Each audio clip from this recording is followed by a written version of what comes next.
What is life? Very difficult question.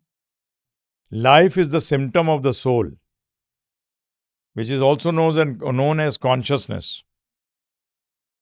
A very simple, straightforward answer. That is what asked by Arjuna to Krishna. So Krishna says, life is the symptom of the soul. Consciousness is the symptom of the soul. That's in simple.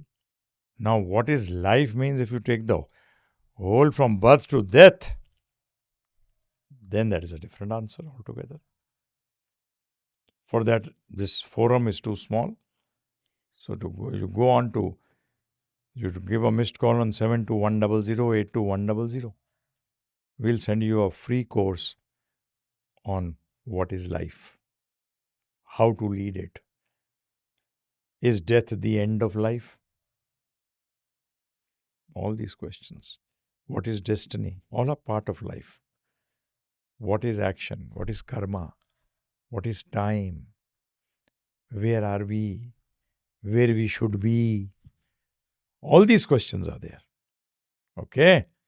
So all these questions you'll get answers in this course, which is free of cost. No charges. Okay? Thank you.